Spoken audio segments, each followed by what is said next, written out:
अम्मू हिंदी विद्यालय को आप सभी को स्वागत है। आज मैं 7वीं कक्षा की 10वीं लेसन कबीर के दोहे बताती हूँ। अब प्रश्न देखो, ఇక్కడ ప్రశ్నలు చూడండి। చిత్ర में क्या क्या दिखाई दे रहे हैं చిత్రంలో ఏమేమి కనిపిస్తూ ఉన్నాయి। ఇక్కడ ఒకవైపు ఖర్జూరం చెట్టు, రెండో వైపు మామిడి చెట్టు కనిపిస్తూ ఉన్నాయి। दोनों पेड़ों में क्या अंतर है రెండు చెట్ల మధ్య ఉండే తేడా ఏమిటి। ఖర్జూరం చెట్టు పొడవుగా ఎత్తుగా పెరుగుతుంది, దీనివల్ల మనకి నీడైతే లభించదు, చిన్న చిన్న పండ్లు ఉంటాయి, దీనికి లభిస్తాయి, ఆ పండ్లు తీయగా ఉంటాయి। అలాగే మామిడి చెట్టు విస్తారంగా పెరుగుతుంది, కొమ్మలు కూడా బాగా దట్టంగా గుబురుగా ఉంటాయి, మామిడి పండ్లు లభిస్తాయి మనకి చెట్టు ద్వారా, మామిడి పండ్లు రుచిగా తీయగా ఉంటాయి। इन दोनों पेड़ों में से कौन सा पेड़ अधिक उपयोगी है क्यों ఈ రెండు చెట్ల వల్ల ఏ చెట్టు మనకు ఉపయోగకరమైంది ఎందుకు। మనకి మామిడి చెట్టే ఉపయోగకరమైంది, ఎందుకంటే దీని ద్వారా మనకి మామిడి పళ్ళు లభిస్తాయి, మళ్ళీ నీడ కూడా లభిస్తుంది ఈ చెట్టు వల్ల, ఎందుకంటే ఇది విస్తారంగా ఉండడం వల్ల మనకి నీడ కూడా లభిస్తుంది, మామిడి పండ్లు లభిస్తాయి। ఈ చెట్లు మనకి బాగా ఉపయోగపడుతుంది, దీని ఆకులతో మనము శుభకార్యాల్లో పండగ సందర్భాల్లో తోరణాలుగా ఉపయోగిస్తాము। అదే ఖర్జూర చెట్టు పండ్లు అయితే మనం ఈ చెట్టు చాలా పొడవుగా ఉంటుంది కాబట్టి ఎక్కడ కూడా కష్టం, పండ్లు చాలా అందనంత దూరంలో ఉంటాయి, కాబట్టి మనకి మామిడి చెట్టు చాలా ఉపయోగకరం। దోహాలు చూద్దాము। కాల్ కరైసో आज కరైసో అబ్ పల్మే పరలై హోయగో బహురి కరైగో కబ్। కాల్ అంటే కల్ ఇక్కడ అర్థము రేపు అని, ఆజ్ అంటే ఈరోజు అని, అంటే రేపు చేయాల్సిన పనిని ఈరోజే చేయాలి, ఆజ్ అంటే ఈరోజు, అబ్ అంటే ఇప్పుడు, ఈరోజు చేయాల్సిన పనిని ఇప్పుడే చేయాలి। పల్మే పరల్ హోయగే పల్ అంటే క్షణం, క్షణంలో పరళై అంటే ప్రళయం, క్షణంలో ప్రళయం రావచ్చు, బహురి అంటే తిరిగి మరలా అని, కరవుగా కబ్ అంటే ఎప్పుడు అని, తిరిగి మనం ఆ పనిని ఎప్పుడు చేయగలం।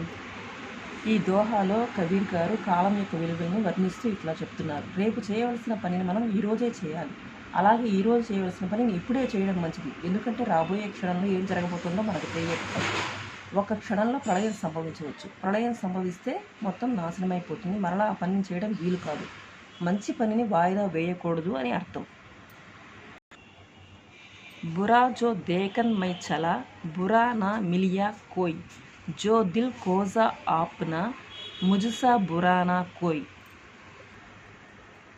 जो दिल कोजा आपना मुझसा बुरा ना कोई। ఇక్కడ బురా అంటే చెడు, దీని అర్థం ఏమిటంటే ఈ దోహ అర్థం, చెడ్డవారెవరో చూడటానికి నేను వెళ్ళాను, చెడ్డవారెవరో నాకు కనిపించలేదు, జో దిల్ కోజా అంటే వెతకడం, నా హృదయాన్ని వెతికి చూసేసరికి నాకన్నా చెడ్డవారెవరు నాకు కనిపించలేదు।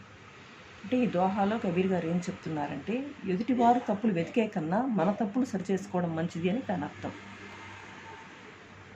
Next stanza. బడా హువా తో క్యా హువా జైసే పేడ్ ఖజూర్ పంతీ కో ఛాయా నహి ఫల్ లాగై అతి దూర్। బడా అంటే పెద్దవాళ్ళు, పెద్దదైతే మాత్రం ఏముంది ఖర్జూరం చెట్టులాగా, పంతీకో ఛాయా నహి పంతి అంటే బాటసారి అర్థం, వాళ్ళకి నీడ లభించదు ఆ చెట్టు వల్ల, ఫల్ లాగై అతి దూర్ పండ్లు కూడా అందనంత ఎత్తులో ఉంటాయి। దీని అర్థం ఏంటంటే ఖర్జూరం చెట్టులా పెద్దగా పెరిగితే మాత్రం ఏం ప్రయోజనం, దానివల్ల బాటసారులకు నీడ లేదు, దాని పళ్ళు అందనంత దూరంలో ఉంటాయి। దీని ద్వారా చెప్పదగింది ఏంటంటే ఇతరులకు సాయం చేసేలా జీవించాలి అని అర్థం, ఇతరులకు ఉపయోగపడేలాగా ఉండాలి।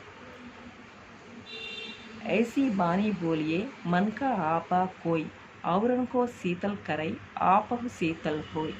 ऐसी బాణి అంటే వాణి అని అర్థం, అంటే వాక్కు పలుకు, మనం మాట్లాడే మాటలు, అలాగే ఇక్కడ ఔరన్ అంటే ఇతరులు అని అర్థం, ఆపహు అంటే మనం అని అర్థం। మనం ఎటువంటి మాటలు మాట్లాడాలంటే ఇతరులకు బాధ కలిగించే విధంగా ఉండకూడదు, మన మాటలు వాళ్ళకి సంతోషాన్ని కలిగించాలి। ఔరన్కో శీతల్ కరై ఆ మాటల వల్ల మనకి ఇతరులకి సంతోషం కలగాలి, మనకి సంతోషం కలగాలి, అంటే దీని అర్థం ఏమిటంటే ఎదుటి వారికి బాధ కలిగించకుండా మన మాటలు ఉండాలి, వాళ్ళని బాధ పెట్టే విధంగా ఉండకూడదు అని దాని అర్థం। కబీర్ కే దోహే శబ్దార్థ। కాల్ అంటే కల్ రేపు టుమారో, కరై అంటే కర్నా హై చేయవలసింది టుడు, ఆజ్ అంటే ఈరోజు ఇంగ్లీష్లో టుడే, అబ్ ఇప్పుడు దిస్ టైం, పల్మే అంటే ఒక క్షణంలో అట్ ఏ మూమెంట్, పర్లై అంటే ప్రళయం డిజాస్టర్, హోయగో అంటే అవుతుంది విల్ బి, బహురి అంటే మరల అగైన్, కరైగో అంటే చేసేదెవు, విల్ డూ. కబ్ అంటే ఎప్పుడు, వెన్. రెండో దోహా యొక్క అర్థాలు. బురా అంటే చెడు, బ్యాడ్. మిలియా అంటే లభించుట, టు యాప్టైన్. దిల్ అంటే హృదయము, హార్ట్.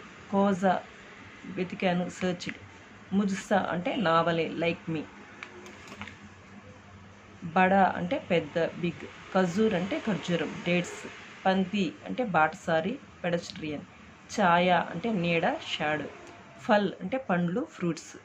అతి అంటే చాలా, వెరీ మచ్. బాణి అంటే మాట, స్వరం, టోన్. ఆపా అంటే అహంకారం, ప్రైడ్. కోయ్ అంటే పోగొట్టుకుంటా, టు లూజ్. ఔరన్ కో అంటే ఇతరులకు, టు అదర్స్. శీతల్ కరై అంటే చల్లబరుచుట, టు కోల్డ్. ఆపహు అంటే స్వయంగా, సెల్ఫ్.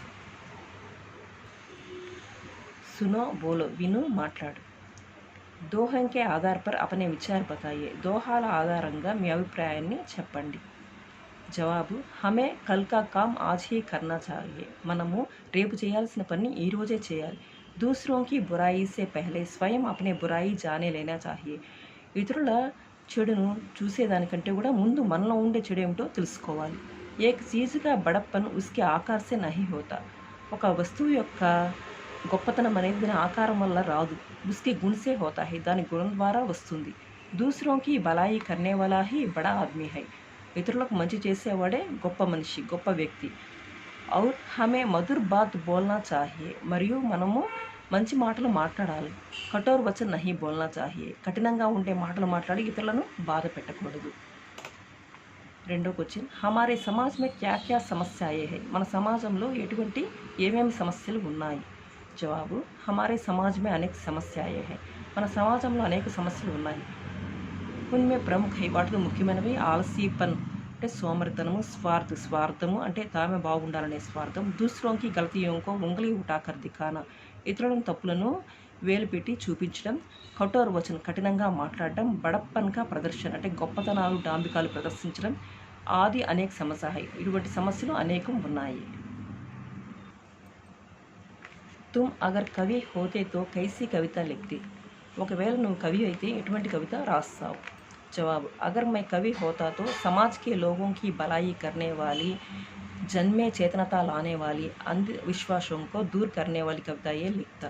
ఒకవేళ నేను కానీ కవిని అయితే సమాజంలోని ప్రజలకి మంచి చేసే కవితలు, జన్మే చేతనత లానే వాली అంటే జనంలో చైతన్యం వచ్చే కవితలు, అంధవిశ్వాసంకో దూర్ కర్నే వాली కవితాయే లిఖతా అంటే మూఢ విశ్వాసాలని దూరం చేసే కవితలు రాస్తాను అని తన అర్థం. లిఖో నీచే దిए गए ప్రశ్నों के उत्तर लिखो. క్రింద ఇవ్వబడిన ప్రశ్నలకు సమాధానాలు వ్రాయండి. మొదటి క్వశ్చన్, కబీర్ దాస్ నే పల్ మే ప్రళయ్ హోయే క్యోం కహా హోగా. కబీర్ దాస్ గారు క్షణంలో ప్రళయం రావచ్చు అని ఎందుకు చెప్పారు. जवाब, कबीर दास ने समय के महत्व का वर्णन करते कहा कि हमें जो काम कल करना है उसे आज ही करना चाहिए. కబీర్ దాస్ గారు కాలం యొక్క విలువను చెప్తూ ఈ విధంగా చెప్పారు. ఏ పని అయితే మనం రేపు చేయాలనుకుంటున్నామో ఆ పని ఈరోజే చేయాలి. ऐसे ही जो काम आज करना है उसे अभी करना अच्छा है. అలాగే ఏ పని అయితే ఈరోజు చేయాలి అనుకుంటున్నామో అది ఇప్పుడే చేయాలి. క్యోంకి అగలే క్షణ్ మే క్యా హోనే వాలా హై హమే మాలూమ్ నహీ హై. ఎందుకంటే తర్వాత క్షణంలో ఏం జరుగుతుందో మనకి తెలియదు.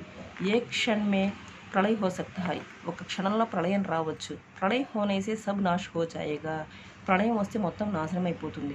ఫిర్ వహ్ కామ్ కబ్ కర్ సహేంగే, తిరిగి మరలా ఆ పనిని మనం ఎప్పుడు చేయగలము. అర్థాత్ సంభవ్ నహీ హై, దాని అర్థం ఏమిటంటే ఇది సంభవం కాదు అని దాని అర్థం. ఛాయా దేనే వాలే పేడోं के नाम लिखो అంటే నీడనిచ్చే చెట్ల గురించి వాటి పేర్లు రాయమంటున్నారు. జవాబు, ఇస్ ప్రకృతి మే ఛాయా దేనే వాలే అనేక పేడ్ హై. ఈ ప్రకృతిలో నీడనిచ్చే చెట్లు అనేకం ఉన్నాయి. ఉన్మే బర్గద్, పీపల్, ఆమ్, జామున్, ఎమలి, నీమ్ ఆది ప్రముఖ. ఇవి ముఖ్యమైనవి. ఏమిటంటే అవి బర్గద్ మర్రి, పీపల్ అంటే రావి, ఆమ్ మామిడి, జామున్ అంటే నేరేడు, ఎమలి అంటే చింత, నీమ్ అంటే నిమ్మ చెట్టు. ఇవి ప్రముఖమైనవి. हमें अपने साथियों के साथ आपस में कैसा व्यवहार करना चाहिए. మనం మన తోటి వారితో మనం ఎటువంటి ఎలా ఉండాలి, మన ప్రవర్తన, మన వ్యవహారం అనేది. జవాబు, హమే అపనే సాథియోं के साथ अच्छा व्यवहार करना चाहिए. మనం మన తోటి వారితో మన ప్రవర్తన అనేది బాగుండాలి. इसके लिए हमें पहले మధురవాణి में बोलना चाहिए उत्तम है. దీనికోసం మనం ముందుగా మాట్లాడడం అనేది బాగుండాలి. మాటల ద్వారానే మన ప్రవర్తన తెలుస్తుంది. మాట్లాడడం అనేది ఉత్తమంగా బాగుండాలి. ఇస్సే హమారీ బాతే సున్నే వాళ్ళకు మన్ అచ్చా లగ్తా హై. దీనివల్ల మన మాటలు వినేవారికి మనసు సంతోషంగా ఉంటుంది. వే భీ ఖుష్ హోతే హై, వాళ్ళు సంతోషపడతారు. ఔర్ హమ్ భీ ఖుష్ రహ సక్తే హై, మనం కూడా సంతోషంగా ఉండగలం. యహీ అచ్చా వ్యవహార్ కర్నే కా పెహలా కదం హై. ఇదే మంచి ప్రవర్తనలో మొదటి అడుగు. అంటే ముందు మాట్లాడడం అనేది బాగుండాలి. ఆ మాటలు అనేవి ఎదుటి వ్యక్తుల్ని బాధ పెట్టే విధంగా ఉండకూడదు అని దాని అర్థం. ఈ వీడియో మీకు నచ్చినట్లయితే లైక్ చేయండి, షేర్ చేయండి, సబ్స్క్రైబ్ చేయండి. ధన్యవాదాలు.